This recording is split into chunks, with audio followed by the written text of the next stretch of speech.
Olá, sejam muito bem-vindos a mais um Isto Não é Pera Doce.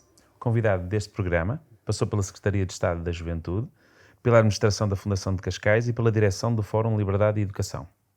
Francisco Vieira e Sousa, ou Francisco Vieira Sousa. Vieira e Sousa. E Sousa. É administrador dos Colégios Maristas de Portugal. Muito obrigado por ter aceitado o nosso convite. Foi um prazer. Atualmente, qual é o maior desafio? Vamos falar um bocadinho de gestão, como é óbvio, vamos começar por aí, gestão escolar. Qual é o maior desafio para quem gera uma escola? Que é conseguir ajustar-se às mudanças, às regras, às orientações que vêm quem manda, ou tentar escapar a essas regras, aproveitar qualquer nesga de autonomia para tentar fazer diferente, para melhor? Olha, eu diria que numa escola privada nós temos alguma liberdade. E, portanto, eu julgo que o maior desafio será, dentro da margem de liberdade que se tem, quer política, quer financeira, tentar fazer o melhor possível. E nós temos tentado fazer algumas transformações que conseguimos e que eu julgo que, por exemplo, as escolas estatais terão dificuldade em conseguir. E, portanto, obviamente, temos mais rapidez, mais capacidade de intervenção, outra celeridade, liberdade de atuação que a escola pública não terá. E vamos tentando aproveitá-la. E o maior desafio é aproveitá-la o melhor possível. Em todo o caso, gerir a mudança, seja no privado, seja no público, é sempre o maior desafio. Eu diria em qualquer instituição e numa escola por maioria de razão. Essa autonomia de que as escolas privadas têm, onde é que tem dado mais jeito? No seu caso concreto, mais na componente de ensino, aprendizagem, poder tentar fazer um pouco diferente, ou mais no aspecto administrativo, financeiro, logístico? Eu se calhar ia-me concentrar mais no aspecto financeiro e logístico e de gestão, menos no pedagógico, porque terá outros convidados que falarão disso com mais propriedade. Só rematando esse lado da questão, eu diria que nós temos bastante liberdade para agir pedagogicamente e não aproveitamos toda a liberdade que temos. Julgo que o ensino estatal também tem essa liberdade e não a aproveita. É uma autocrítica também à forma como as escolas como funcionamos podem... e como estamos formatados. E sem me querer perder para não ir à outra área, eu diria que nós, o que condiciona muito o ensino é o espaço turma. A turma. Sim. O conceito de turma. Sim. O conceito de turma condiciona-nos a todos, porque é a partir do conceito de turma é que nós agrupamos os alunos, é que contamos as horas dos alunos, é que contamos se os alunos cumprem o currículo ou não, é que definimos o currículo e é que pagamos aos professores. E, portanto, é que construímos as salas. As salas, os espaços. E, portanto, fisicamente, por causa dos espaços, por causa do modo como pagamos, portanto, como nos relacionamos com os docentes e contabilizamos horas, como nos relacionamos com os pais e contabilizamos o tempo que os meninos estão na escola e a oferta que lhes fazemos. E como nos relacionamos com a parte pedagógica, portanto, como medimos o currículo, é a turma que concentra isso tudo. E é muito difícil libertar-nos disso.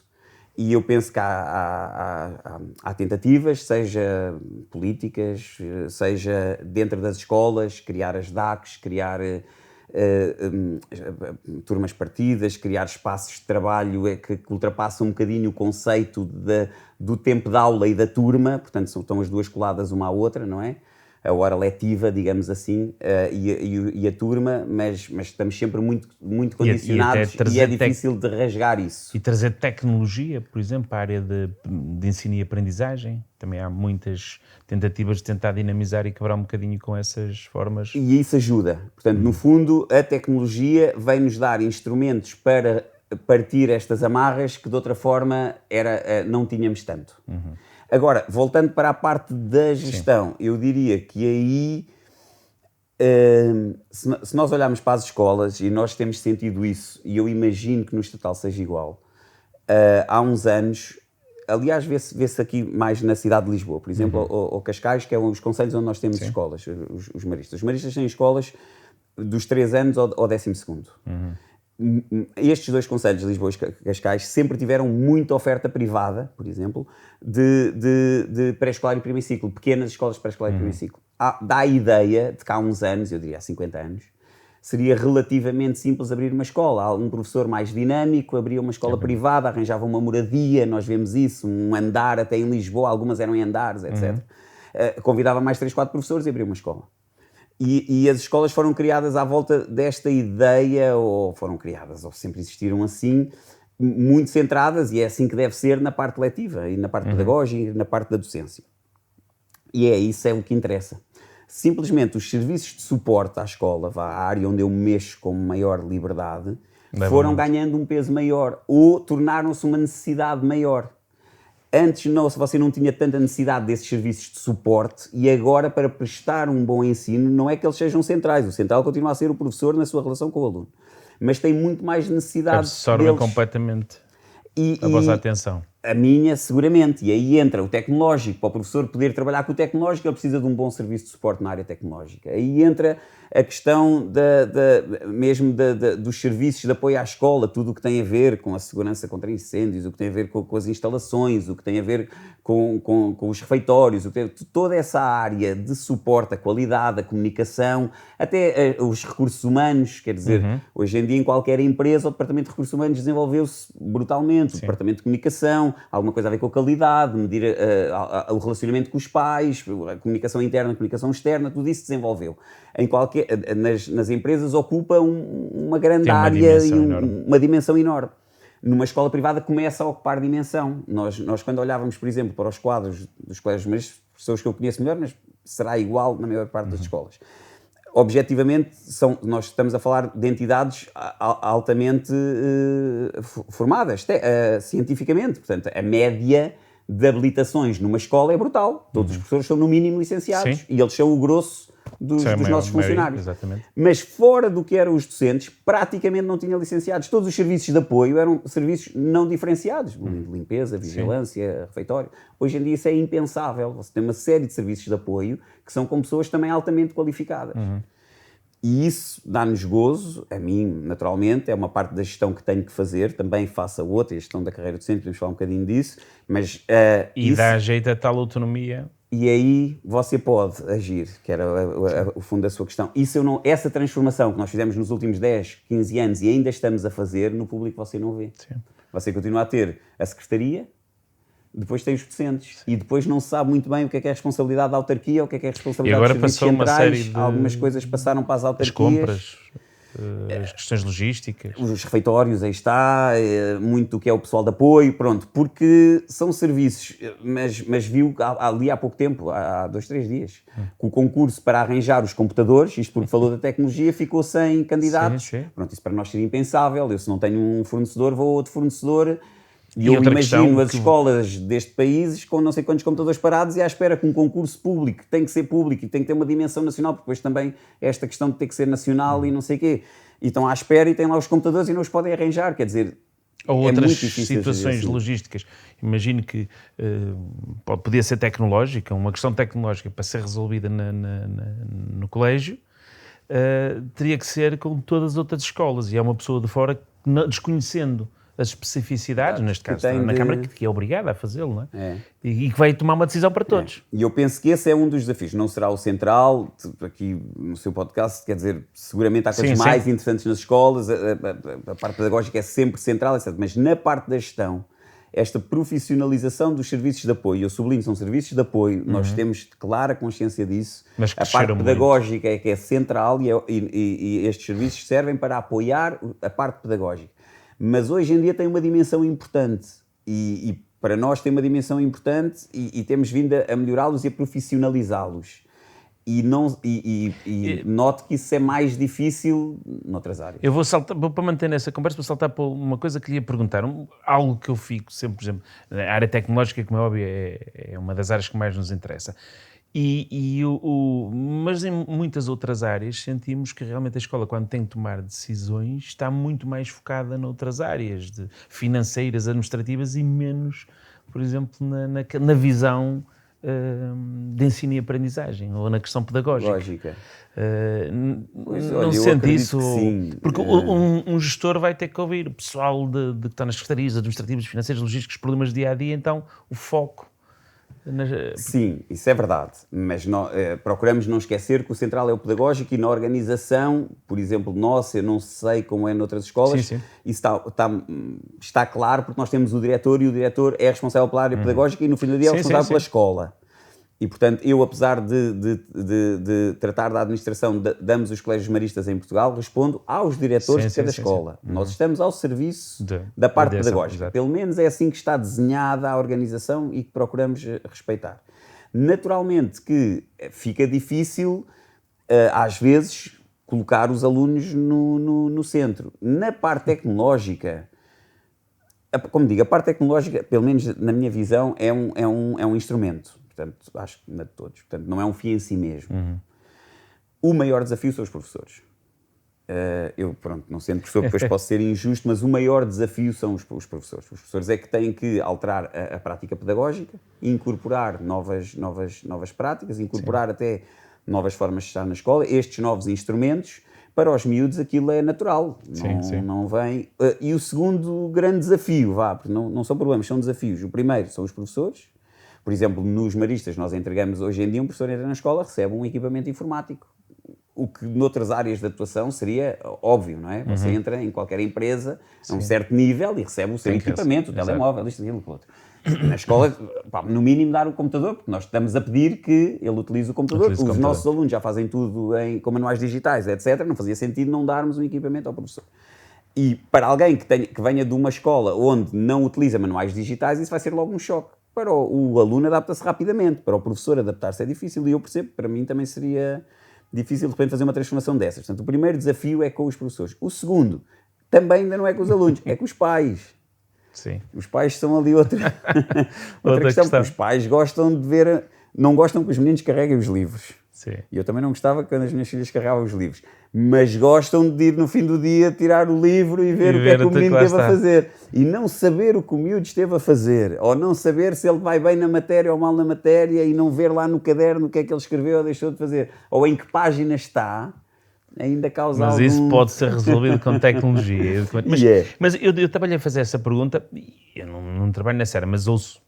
Não é? Por exemplo, na questão das plataformas, e já vamos sair desse tema que não é jeito, mas nas plataformas, aquilo que eu ouço às vezes é que, por exemplo, numa escola, se calhar as perguntas que mais fazem e problemas que tentam resolver são muito mais administrativos para assegurar a questão pedagógica, como é óbvio, do que aquele foco no ensino-aprendizagem, precisamente porque cresceu tanto essas necessidades e absorvem bastante do dia-a-dia. Eu penso que estou a perceber onde queres chegar. Eu penso que sim. Quer dizer, as plataformas mais complexas são plataformas mais dos serviços de apoio do que pedagógicas. O que nós vemos a ser desenvolvido do ponto de vista pedagógico é mais até virado para o uso individual. Sei lá, uma escola virtual. O miúdo entra na plataforma e depois evolui sozinho na plataforma. E quem diz isso internacionalmente também. Portanto, nós temos um conjunto de plataformas, que são plataformas, vamos chamar-lhe pedagógicas e de conteúdos, e depois temos um conjunto muito grande, onde de facto há maior complexidade na utilização, de plataformas como o e-schooling e tudo à volta do universo e-schooling, mas o e-schooling por um lado, mas nós usamos depois para a gestão das infraestruturas, nós usamos para a gestão da eficiência energética, nós usamos temos 3, 4, 5 plataformas a trabalhar ao mesmo tempo. E isso, de facto, torna o ambiente complexo. Até hoje em dia, um pai que entra num jardim de infância com um menino com 3 anos, é capaz de ter que aprender a trabalhar com uma plataforma, porque é aquela onde ele vai ver o que é que o menino comeu e não sei o quê. Outra que é onde faz os pagamentos e recebe os horários e não sei o quê. E se calhar ainda há outra para a comunicação, porque tem uma especial. Ou se por acaso trabalhar algumas dinâmicas com os miúdos, como numa outra escola que também vou acompanhando, vou vendo, há uma para a música, porque o menino recebe umas coisas da música e trabalha na plataforma, e o miúdo tem 3 anos ou 4 anos e o pai já tem 4 logins. Mas é isso que o School está a tentar resolver, porque é um dos aspectos que até mais nos motivava era um pouco isso, que é o que acontecia numa aula não chega à outra, os pais não conseguem saber, não tem de ser em tempo real, para saber o que é que está a acontecer, se não está sempre a ir à escola e a crescer. Mas ter esses dados, em vez de estar a consultar o caderno, ou ver se o caderno está aqui ou acolá, receber isso de forma muito mais automatizada, e é possível centralizar. Mas agora olhando para a gestão escolar, a questão dos professores e da motivação das equipas, não é? O que é que as escolas privadas, na sua experiência, têm para oferecer aos professores que as escolas públicas ainda ou não conseguem fazer? Ou será que vão conseguir? Não está mais difícil também para vocês chamarem professores neste período? A falta de professores é um problema. e é um problema real. É mais difícil ou menos difícil chamar. Do ponto de vista pragmático, primeiro argumento, primeiro nível de avaliação, primeiro fator, tabela salarial. A tabela salarial é um problema. É um problema, ou vamos dizer assim, uma escola privada não tem a capacidade de reagir tão rápido quanto isso a mudanças salariais brutais. Porque temos alunos que estão na escola, pais que fizeram as suas contas para estar naquela escola, sabem qual é a percentagem de orçamento familiar que podem dedicar à escola. É verdade que sendo uma escola privada se põe propina, sobe a propina, baixa a propina, baixar nunca baixa, mas sobe mais ou sobe menos, mas uma escola, por exemplo, como os Maristas, que sendo privada e sabendo que só algumas famílias e alguma parte da população é que a ela pode aceder, mesmo sabendo isso, não gostamos nem queremos ter propinas demasiado elevadas, procuramos ter ali um certo equilíbrio. Se de repente as tabelas salariais sobem muito depressa, temos um problema. Um problema para resolver. Pronto, isso do ponto de vista da gestão escolar que me está a falar, de uma questão, que é a questão salarial. Eu diria que o Estado tem outra capacidade de tratar dessa questão. Pode dizer rapidamente, em campanha, e depois disso, vamos subir, mexer. Vamos resolver aquela coisa. Pronto, é óbvio que quando mexe, custa muito, mas pode mexer. Dito isto, porque posso parecer insensível à questão real, Portugal tinha de há muitos anos, e todos convivemos com isso e ninguém se zangou muito, enquanto houve professores, uma tabela salarial completamente absurda. É o meu ponto de vista pessoal, clarinho.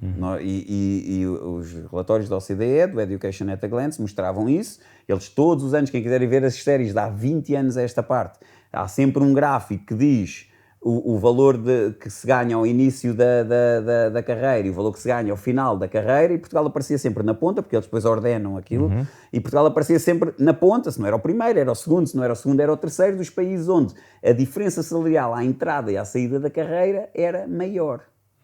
Portanto, nós tínhamos um sistema onde, de facto, se entrava a ganhar muito pouco e se saía a ganhar bastante bem. É a minha avaliação. Acho que quando falamos do muito pouco, depois também temos que falar do final, senão estamos a ser demagógicos. E isso não foi um problema para o Estado e para o privado, enquanto não houve muitos professores a chegar lá acima, e portanto convivíamos bem com isso. Havia professores, pagávamos mal ao início da carreira, a coisa estava resolvida. À medida que eles começam a faltar, começámos a subir os escalões, o valor, sobretudo, dos escalões de entrada, e bem. Portanto, dito isto, que era onde estavam a ser mal pagos. Correção que tem vindo a ser feita, que é sobretudo ao nível dos escalões de entrada, é inteiramente justa numa carreira que estava demasiado esticada. Esticada entre valores de entrada e valores de saída, sobretudo se comparar com o que são as carreiras normais. As carreiras por aí, pronto, é fazer um bocadinho de estudo comparativo de carreiras de técnicos superiores das áreas da justiça, da saúde, da solidariedade, do que seja. Com a agravante para o lado da gestão, que todos sobem. A questão das cotas é uma questão controversa. Eu percebo que seja controversa. A questão de que a Maria de Lourdes Rodrigues tentou safar isso com a questão dos 2 escalões de docentes, e desde aí a questão morreu, mas ela, mal ou bem, e eu não é das que eu acho que fez muito mal numa coisa para mim fundamental, que era os contratos de associação. Mas pronto, é o que é. Mas viu bem que tinha ali um problema de gestão de carreira muito grande. É muito difícil você ter uma carreira onde todos chegam ao topo. Pronto, isso é muito difícil, isso não é muito gerível, vamos dizer assim. Sobretudo se a carreira for tão longa, não é? Numa empresa, dificilmente isso poderia acontecer, toda a gente chegar ao topo, quer dizer, só em diferentes escalões, não todos na mesma função. Isso. Portanto, numa empresa, seja qual for a empresa, mesmo que não tenha um contrato coletivo e uma carreira, acaba por, minimamente, ela é relativamente piramidal. Você tem mais pessoas na base e menos no topo, e portanto, objetivamente, não vai haver os lugares. Mesmo que, quer dizer, não é que existam cotas, se calhar chama-lhe outro nome, mas não existem lugares. Portanto, não há tantos chefes como subchefes, como não chefes. Pronto, e portanto... E os topos deles são todos diferentes. Pronto. Claro que estamos a falar de outros rendimentos, etc. Isto não pode ser comparado, só comparado, mas... Para você ter uma carreira, eu acho que isto é facilmente perceptível, para termos uma carreira onde todos progridem, e eventualmente essa é a melhor solução, não estou a falar contra isso, para não causar outro tipo de engulhos e de problemas, etc. Para você ter uma carreira onde todos progridem, você não pode ter uma carreira tão ampla, porque você não pode pagar tanto no topo. No fim do dia é isto que estamos a querer dizer, objetivamente. Pronto. O que é que se tem feito? Não se pode acabar com o 10º escalão e com o 9º escalão, que quanto a mim não deveriam... Eu acho que historicamente eles surgiram na altura de uma das maiorias absolutas do professor Cavaco Silva. E era um estudo que era engraçado de fazer. Eu era miúdo, mas eu tenho ideia de ouvir qualquer coisa dos sindicatos contentes por terem conseguido o 10º escalão. E é uma coisa que está ali no estatal muito complicada de resolver. Sim. E por isso é que depois surgem as cotas e há problemas, e os problemas sentem-se cá em baixo, mas é porque há um conjunto de pessoas lá em cima que está com salários que estão muito altos comparativamente ao que é o que se paga em Portugal. E aos seus colegas. Ganham mais do dobro dos seus colegas. Portanto, estamos a falar de diferenças muito grandes que estão a fazer o mesmo. São professores que estão a dar aulas à turma com mais experiência, mas hoje em dia com a mudança dos tempos e um que vem de agora recente e diz eu uso a tecnologia, eu faço isto, eu faço aquilo, eu faço aquilo outro, e outro que se calhar até tem mais dificuldade nisso, esse choque também, também causa problema. Pronto. Portanto, há esses desafios ao nível da gestão. Para responder à sua questão mais do privado... Qual é a vantagem para um professor estar... O que é que nós temos? Nós temos outros instrumentos, quer dizer, quando nós falamos para não ser... no mundo empresarial, se nós falamos da gestão, quase toda a gente lhe vai perguntar da Code Vision, qual é a missão, a visão e os valores. Eu nem sou muito fã acho que sim, acho que temos de ter uma missão, uma visão e uns valores, mas quer dizer, não sou daquelas pessoas que acho que é isso que vai transformar a empresa. Pronto, há quem ponha aí quase o princípio e o fim do que é a razão de ser da empresa e tudo o resto. Pronto. Numa organização como uma escola, um privado tem identidade, não tem isso, mas tem identidade. Nós na escola, nós somos uma escola marista, significa alguma coisa. Portanto, temos uma identidade, nós conseguimos criar uma identidade. E isso eu penso que é bom para as pessoas. A mim dá-me segurança, a mim pessoalmente, enquanto funcionário de uma instituição marista, dá-me segurança, dá-me bem-estar, dá-me sentido de pertença, dá-me maior capacidade de interação e de relação com os meus colegas, maior propósito, porque eu pertenço a uma... Vou usar um clichê, mas é uma família marista. Sim. E eu julgo que isso numa instituição estatal pode ser um desafio. Eu não vou dizer que isso não existe, até porque eu não conheço, nunca fui professor um ano numa escola pública, por acaso fui 2 vezes, em 2. Uma que já não existe, que era a Escola da Cidade Universitária, que já foi desfeita, e é o ISCTE, ocupou aquele espaço todo. E outra em Odivelas, mas era professor com habilitações próprias. Mas é mais difícil numa escola pública, andar com as casas às costas, os professores também não são... A equipa não é muito, e não é muito estável. Bem, em alguns casos pode ser, ok. Eu não sei. Eu acho, olha, era um estudo que eu deixava para se fazer. Eu acho, mas é achómetro, a percentagem de pessoas que andam com a casa às costas é muito baixa. Fazem as manchetes, como fazem as notícias, eu acho que mereciam um estudo sério. É muito baixa. E há sítios onde, de facto, andam e é impossível de resolver. Porque são de determinadas zonas onde nunca vão existir escolas. Existem escolas, mas não vão abrir vagas naquela escola. Pronto. Sim. A questão da casa às costas, para mim, é, em certa medida, uma falsa questão. E não estou a dizer isto porque não me toca a mim. Estou a dizer que quem anda 18 anos ou 20 anos com a casa às costas, sempre a dar aulas e com a casa às costas, tem que se perguntar, outra pessoa, há muitas pessoas que fazem coisas que não foi aquilo que estudaram. O que é que elas fazem quando não há emprego para aquilo que estudaram? Vão fazer outra coisa. Um professor não, concorre para outro sítio. Só aqui, só neste país, porque temos concursos centralizados. Não existem mais sítio nenhum. Vocês acabassem com o concurso nacional, acabava com as pessoas com a casa às costas.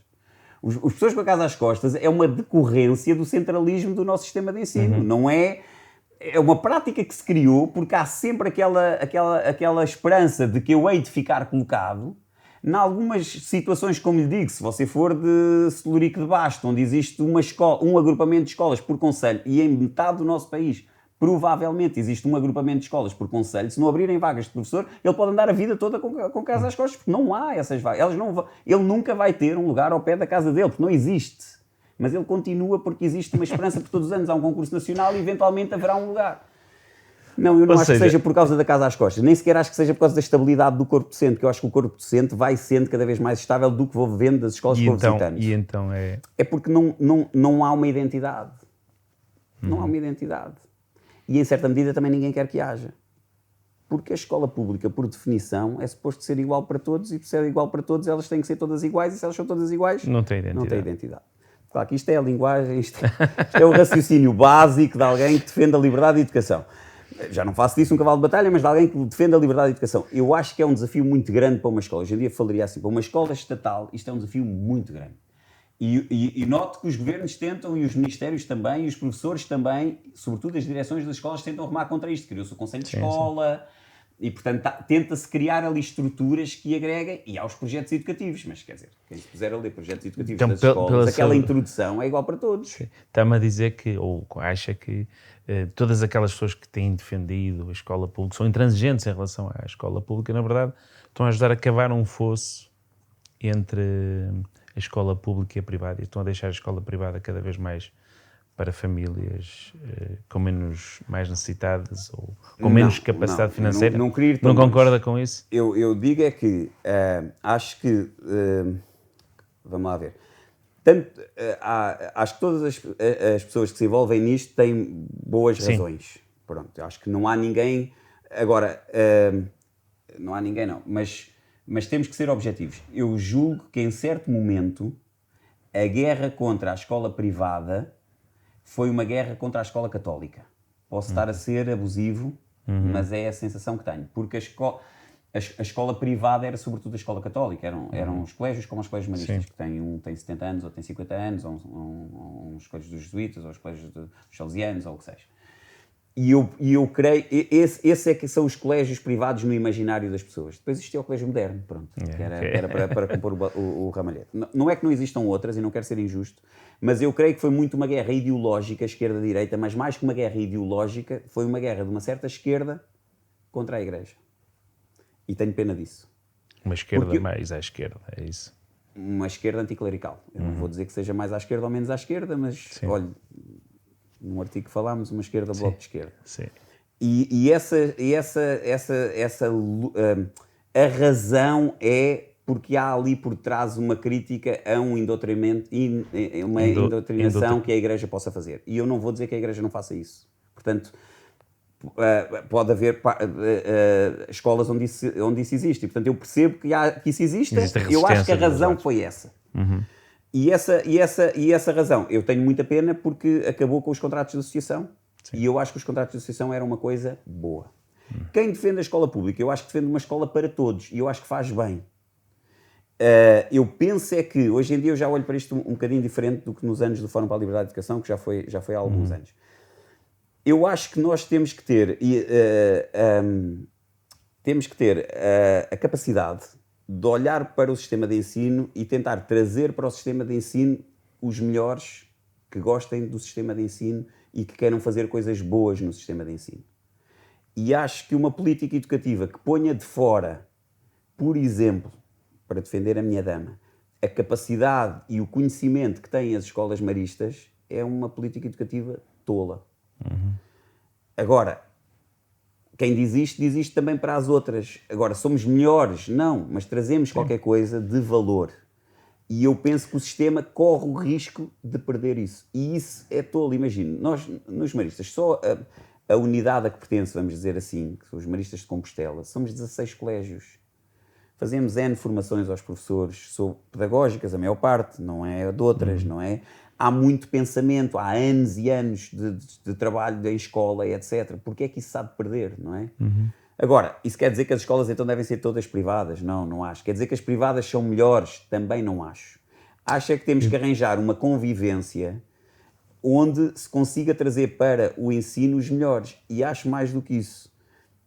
Foram governos democratas nos Estados Unidos que abriram as charter schools, que era a ideia dos contratos de associação. Foram governos do Tony Blair que abriu escolas na Inglaterra à gestão de privados. Na Holanda, que está longe de ser um país modelo de esquerda, temos 50%, 60% com escolas privadas, mas histórico, tanto mais de esquerda como de direita. Portanto, eu acho que a questão da gestão... O problema já não é a gestão ser privada ou não ser privada, é trazermos os melhores para o ensino. E perde-se muito quando nos fechamos à lógica estatal, eu acho. Sim, e esta questão é, por exemplo, devo depreender que achar uma boa ideia, por exemplo, o cheque ensino era uma boa solução? Eu não defendi. Não defende? Pessoalmente, não. Bem, acho que neste momento em Portugal nenhuma das soluções faz sentido. Até os contratos de associação, eu penso que teria que se pensar nisso.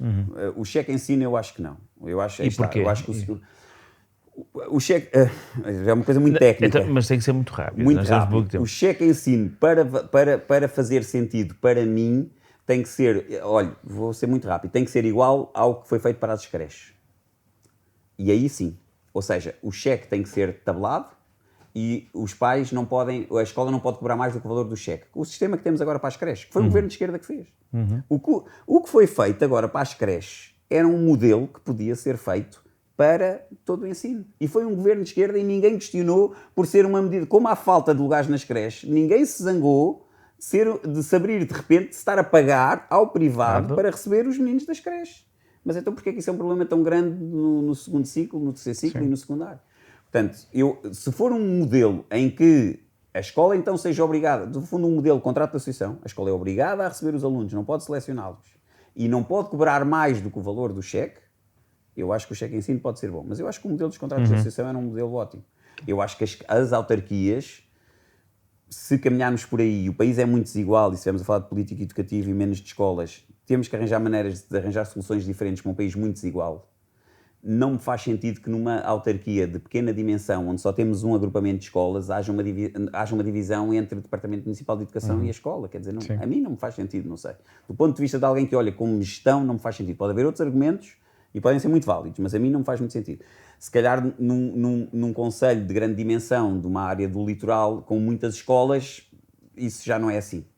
E aí eu acho que contratos de gestão, câmaras que peçam apoio a entidades privadas com ou sem fins lucrativos, eventualmente para não haver tanto celeuma sem fins lucrativos, para apoio à gestão das escolas, apoio ao desenvolvimento do projeto pedagógico, até começando pelas escolas de ensino superior estarem mais ligadas às escolas. Quer dizer, acho que há aqui muito caminho que se pode fazer de tentar trazer os melhores que gostem de ensino para as escolas. Não excluir pessoas que sabem, que querem, que gostam, que têm desejo de trabalhar em educação, de o fazer, só porque quando tinham 20 anos não concorreram num determinado concurso e entraram num determinado sistema e a partir daí pronto, decidiram a sua carreira. Até porque, note, e eu sei que está com pouco tempo, nós estamos num mundo onde se diz que os jovens vão ter, depois de se formarem... profissões que ainda não foram criadas. Exato. E além de terem profissões que ainda não se inventaram, vão ter muitas.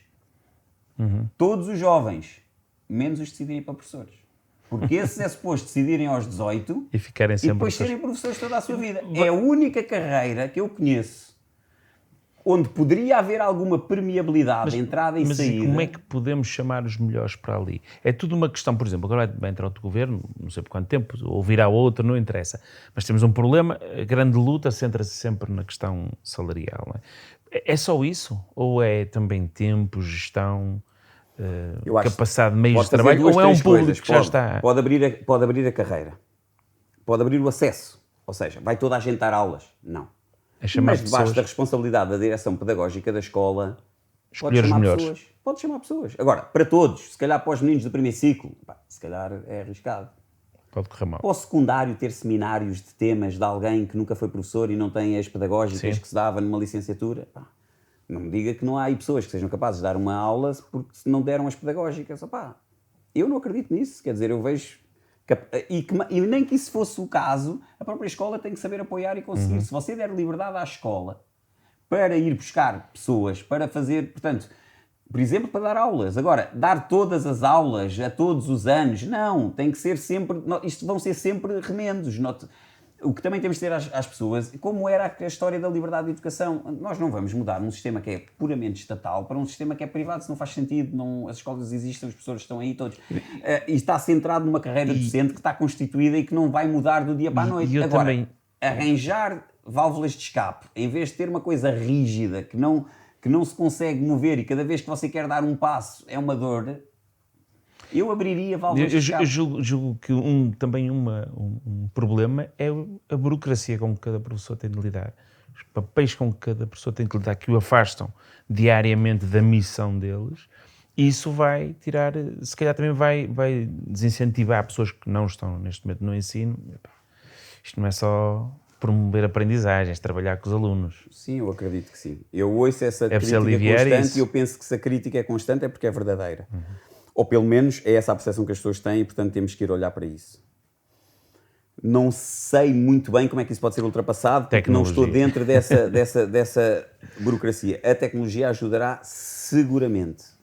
Eu penso que o maior problema nem sequer é esse. Nós viramos o ensino ao contrário, e acharão uns convidados interessantes para falar disso, e mais importante do que ensinar passou a ser avaliar. E a escola, o ano letivo está organizada em função da avaliação. E perde-se demasiado tempo a avaliar e tem que se avaliar muito objetivamente, coisas que eventualmente nem são tão objetivas, todos os anos, muitas vezes ao ano.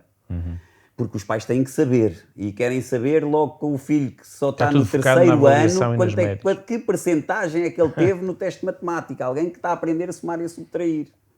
Que percentagem é que ele teve no teste de matemática? Coitado do miúdo, ainda vai demorar um tempo a saber o que é uma percentagem. Mas já olha para... há de haver para aí miúdos que já sabem dizer a percentagem da nota que tiveram, a nota que tiveram no teste em percentagens. Espero bem que não. Espero estar a dizer uma enormidade. E ainda nem sabem o que são as percentagens. E, portanto, este peso da avaliação na vida da escola leva a que depois tenha que ser muito burocrata, porque senão também os pais zangam-se e você tem que justificar a nota por A mais B mais C mais D. Muitas vezes notas que nem sequer... Nós vemos discussões de notas do terceiro ciclo. Nós vemos pais a discutir notas do primeiro ciclo. Aquilo não serve para nada. Nota no fim do mundo, sim, no fim do dia, aquilo não serve para nada. Para mim nem devia ter que ser dito. Você só devia ter que dizer aos pais, olha, ele está a ir bem, ele está a ir mal. Eu estou preocupado, eu não estou preocupado. Ele vai bem. O mundo normalmente é assim. Sim, mas precisamente depois, quando eu falava de tecnologia, mesmo não está a pensar na avaliação, está a pensar na relação com a aprendizagem, que é possível fazer muito mais e ter claro, informações muito mais rápidas e mais, não vou dizer verdadeiras, não é a palavra, mas pelo menos mais consistentes com múltiplas observações, mais nesse sentido, que depois vai simplificar muito também a vida de quem trabalha no dia-a-dia. Nós temos essa esperança. Sim, olha, gostei muito desta conversa e estava realmente para outro programa. Ainda não falámos, por exemplo, li um texto seu sobre mudança e disrupção. Para mim era um tema que tinha aqui para pegarmos, mas pode ficar para outra conversa. Sim, olha, eu gostava muito. Esse também tinha, de facto tem muito que se lhe diga. Sim. E olha, abusando do seu tempo, acho que sim, acho que nós demasiado... estamos num momento em que a mudança já não dá. E vem aí a disrupção, ou estamos no meio da disrupção e ainda estamos a tentar resolver tudo com pequenas mudanças. Sim. E isso somos capazes de não ir lá. Dentro disso, é impossível ir a esse tema sem, e seguramente também serão alguns dos seus convidados, falar da formação dos professores. Sim. Que ainda é um problema maior, porque se nós não mudamos a formação dos professores... Vamos continuar a ter as mesmas situações, estava a falar há pouco. Para uma escola que já não existe. Sim. E isso é um desafio grande. Muito obrigado. Gostei muito desta conversa e até uma próxima. Obrigado pelas questões e pelo convite. Muito obrigado. Quanto a nós, até ao próximo programa.